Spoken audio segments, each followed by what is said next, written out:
बिस्मिल्लाहिर्रहमानिर्रहीम। मैं हूं आम शहरी आरिफ हमीद भट्टी और आप देख रहे हैं यूट्यूब चैनल। अगर मुनासिब समझे तो सब्सक्राइब करें। नाज़रीन, आज एक धमाका खेज खबर, अमेरिका और इसराइल में सोग मच गया।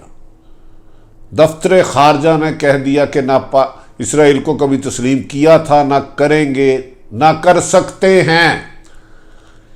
इस पैगाम के बाद भारत में भी सभा माथा मच गया। कुछ लोग प्रोपेगेंडा कर रहे थे कि पाकिस्तान पर दबाव है बहुत ज़्यादा कि वो इसराइल को तस्लीम करे, खुसूसन जब से यूएई और दीगर ममालिक ने कहा। यहाँ तक भी कहा जा रहा था कि सऊदी अरब की तरफ से भी है। ताहम दफ्तर खारजा ने कहा ना इस किस्म की कोई तजवीज़ थी ना है, ऐसी क्यास राइयों को मुस्तरद करते हैं, इसकी कोई हैसियत नहीं। इस मौके पर वज़ीर आज़म पाकिस्तान का दबंग ऐलान भी आ गया है कि उन्होंने कहा कि 17 नवंबर को इंटरव्यू में वज़ीर आज़म ने कहा था दुनिया की कोई ताकत हमें इसराइल को तस्लीम करने पर मजबूर नहीं कर सकती। एक सर्वे के मुताबिक पाकिस्तान के 100% लोगों ने कहा है इसराइल को जिसने तस्लीम करने की कोशिश की या करवाई उसका गिरद घेरा तंग किया जाएगा। दफ्तर खारजा ने कहा कि पाकिस्तान फ़लस्तीन की हक़ खुददारियत की हिमायत करता है और करता रहेगा। ये गैर मुल्की ताकतें, सुपर पावरें भूल जाएं कि पाकिस्तान फ़लस्तीन की अवाम की ख्वाहिशों के बरक्स इसराइल को तस्लीम करेगा। फ़लस्तीन को पाकिस्तान के जो दफ्तर खारजा के तर्जमान के मुताबिक फ़लस्तीन अक़वाम मुत्तहिदा और OIC की करारदादों के मुताबिक इसका हल चाहिए और इस हल के लिए पाकिस्तान कोशिशें करता रहेगा। और दबाव की किसी खबर में ना वज़न था, ना है, ना होगा। ये पाकिस्तान की हुकूमत और वज़ीर आज़म पाकिस्तान का दबंग ऐलान है।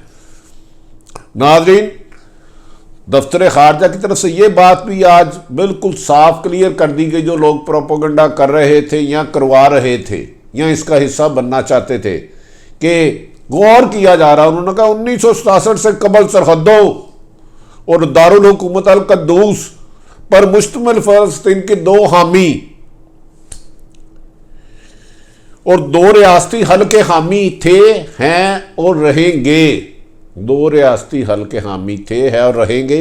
और यही कायदे आज़म बानी पाकिस्तान मोहम्मद अली जिन्ना का विजन था, जो उन्होंने कहा था आज भी पाकिस्तान की हुकूमत, पाकिस्तान की अवाम, पाकिस्तान की इस्टेब्लिशमेंट, पाकिस्तान की औरतें, बुजुर्ग, बच्चे, जवान, नौजवान सब उसी में है कि फ़लस्तीन की अवाम की ख्वाहिश के मुताबिक अक़वाम मुत्तहिदा और OIC की करारदाद के मुताबिक उसका हल किया जाए।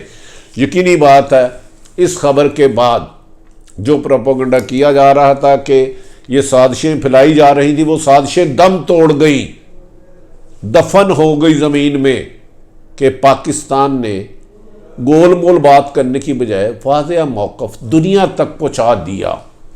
यकीनन ये बातें साजिशें करने वाले उन लोगों के लिए भी अच्छी नहीं जो अंदरूने मुल्क पाकिस्तान में पाकिस्तान के ख़िलाफ़ साजिशें कर रहे हैं और किसी भी तरीके से हुकूमत को दबाव में लाकर मनपसंद नताइज लेना चाह रहे हैं।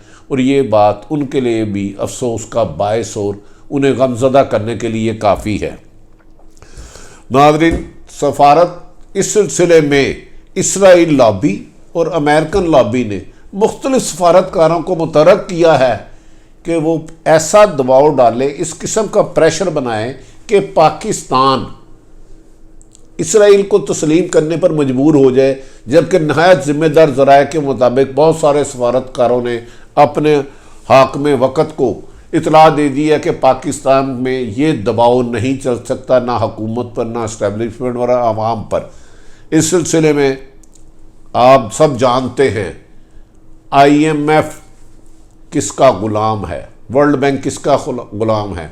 IMF की तरफ से पाकिस्तान को कर्ज़े देने की सख्त शराइत भी और 12% बिजली बढ़ाने की कीमत भी इसीलिए की जा रही है कि पाकिस्तान पर दबाव डाला जाए कि वो अगर इसराइल को तस्लीम करेगा तो उनके कर्ज़ों में नरमी होगी उनको मज़ीद अमदाद दी जाएगी, लेकिन पाकिस्तान की अवाम ने कहा है कि वो भूखे रह लेंगे, लेकिन फ़लस्तीन में बहने वाले खून से, निकलने वाले खून से दी जाने वाली कुर्बानियों को अपने साथ ही रखेंगे, उन्हें नज़रअंदाज नहीं कर सकते।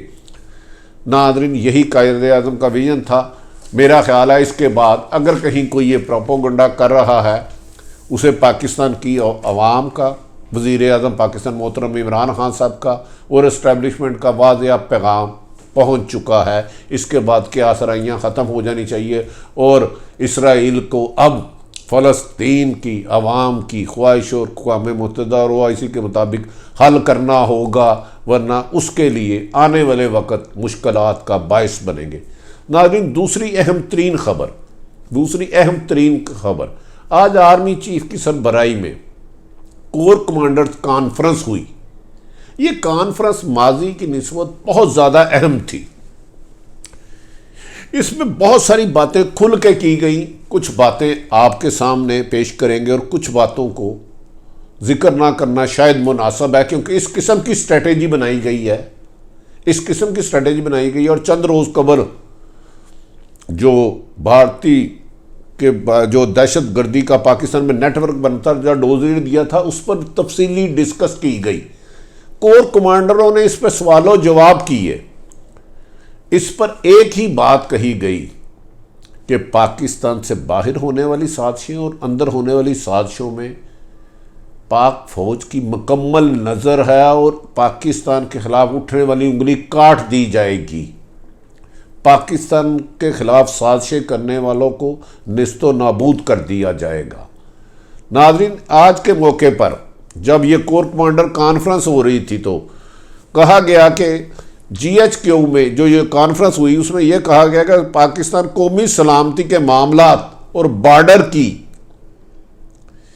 सूरत हाल पर और मकबूजा कश्मीर और भारतीय मजालम की भी हर उस साजिश पे नज़र रखे हुए है। ना सिर्फ साजिश पे नज़र रखे हुए, वक्तन वक्तन जवाब दे रहा है, जिसकी वजह से भारत को डिफेंसिव होना पड़ता है और वो LOC पर हल्की फुल्की झाड़ बूढ़ करके अपनी आवाम को मुतमिन कर रहा है, जबकि मकबूजा कश्मीर में भारत को भरपूर मकबूजा कश्मीर की आवाम की भरपूर हमायत अखलाकी जारी रखी जाएगी और भारत की साजिशें जो वो बैठ के अफगानिस्तान में उनको कुचला जाएगा। उधर जो ट्रेनिंग सेंटर हैं उनको भी कंट्रोल करने के लिए एक स्ट्रेटेजी बनाई गई है, जिसमें आर्मी की एजेंसियों को बहुत अहम जिम्मेदारी सौंपी गई है। नाज़रीन, इस मौके पर कोर कमांडर कॉन्फ्रेंस के मौके पर आर्मी चीफ को मुख्तलिफ तजावीज़ दी गई। इजलास के शुरा ने पाकिस्तान को गैर मुस्तकम करने के लिए खुसूसन भारतीय रियासती दहशत गर्दी पर तशवीश का इजहार करते हुए इसका ऐलान किया कि भारतीय दहशत गर्दों की माली इमदाद करने वाले और उनको ट्रेनिंग देने वालों का अब अंजाम आखिरी आ चुका है और उनको निस्तो नाबूद कर दिया जाएगा, जो उनकी माली इमदाद कर रहे हैं और जो उनको ट्रेनिंग दे रहे हैं और जो पाकिस्तान के अमन तबाह करने के लिए दहशत गर्दी की प्लानिंग कर रहे हैं। और आज की कोर कमांडर मीटिंग में इस बात पर भी जोर दिया गया कि आर्मी इस वक्त एस्टैब्लिश तमाम चैलेंजेस से निपटने के लिए ना सिर्फ तैयार है, पाकिस्तान को ना सिर्फ मुस्तहकम किया जा रहा है, बल्कि हम इस पोजीशन में आ चुके हैं कि भारत अगर कोई साजिश करता है और पाकिस्तान हमले की कोई प्लानिंग करता है तो उसको मुंह तोड़ जवाब दे के जेर कर सकते हैं। और आज कोर कमांडर कॉन्फ्रेंस में कुछ ऐसी इंफॉर्मेशन बताई गई जो पसे पर्दा पाकिस्तान में रहकर दानिस्ता और गैर दानिस्ता भारत के हाथों में कुछ लोग खेल रहे थे, उनको कुचलने का भी हतमी फैसला कर लिया गया है और कहा गया कि पाकिस्तान की सलामती पर किसी किस्म का कंप्रोमाइज़ नहीं किया जाएगा और जो इसके खिलाफ हरकत करेगा, चाहे वो पाकिस्तान में हो, बैरून मुल्क हो, भारत हो, उनको उनके अंजाम तक पहुँचाया जाएगा। नाज़रीन, इस मौके पर खसूसन बलूचिस्तान के हालात को भी डिस्कस किया गया और CPEC की मुकम्मल हिफाजत और उसको कामयाबी से मुकम्मल करने के लिए इस पर भी नज़र रखी गई और ये भी एक रिपोर्ट पेश की गई कि CPEC के ख़िलाफ़ भारतीय साजिशें किस तरह दहशतगर्दों की मावनत कर रही हैं, और इन सबूतों का जायजा लिया गया और बहुत बड़े सबूत अन करीब जो पाक एस्टेब्लिशमेंट के पाकिस्तान फौज के हाथ में आ चुके हैं। भारत का जो पाकिस्तान में दहशतगर्दी करता है, CPEC को नाकाम करना चाहता है, वो पूरी दुनिया में सफारती सतह पर भिजवाया जाएगा कि ये सबूत हैं जिसका भारत एविडेंस वाज़ेह है कि पाकिस्तान में दहशतगर्दी CPEC के खात्मे के लिए भारत ने ना सिर्फ इन्वेस्टमेंट की बल्कि ट्रेनिंग करके इंतहा पसंद दहशतगर्द पाकिस्तान भेजे, जिसको ख़त्म करने के लिए तमाम इक़दाम किए जाएंगे। आज में की मीटिंग में आर्मी चीफ ने को बाज़ कोर कमांडर्स ने अहम सवालात भी किए जिनका जवाब देना इस वक्त मुनासिब नहीं। ताहम आज की मीटिंग में ऐसे ऐसे सवाल उठाए गए जो माजी में नहीं उठाए जाते थे, लेकिन हतमी फ़ैसला ये हुआ कि पहले पाकिस्तान, पहले पाकिस्तान, पहले पाकिस्तान। हम हर जमहूरी अमल का हिस्सा बनेंगे, किसी की कोई हुकूमत में मदद नहीं की जाएगी। पाक फ़ौज को खुसूसन आर्मी चीफ ने कोरोना वायरस में काबू करने के लिए अपना भरपूर किरदार अदा करने की भी हदायत की कि CMH के डॉक्टर, उनकी नर्सें और इस वबा के ख़ात्मे के लिए आर्मी अपना भरपूर किरदार अदा करेगी आइन और कानून के दायरे में। नाज़रीन, दो बड़ी डेवलपमेंट्स मैंने आपके सामने अर्ज़ कर दी। एक तो इसराइल की को तस्लीम करने का सवाल ही पैदा नहीं होता, दूसरा भारतीय साजिशें बेनकाब हो गई और ऐसे सबूत सामने आ गए जब दुनिया के सामने लाएंगे तो भारत के लिए मुंह छुपाना मुश्किल होगा। नाज़रीन, अगर आम शहरी आरिफ हमीद भट्टी की गुफ्तगू आपको पसंद आए तो चैनल सब्सक्राइब करें, अपने इर्द गिर्द रहने वालों को खुशियों का ख्याल रखें, किसी को तकलीफ़ ना दें। पाकिस्तान जिंदाबाद।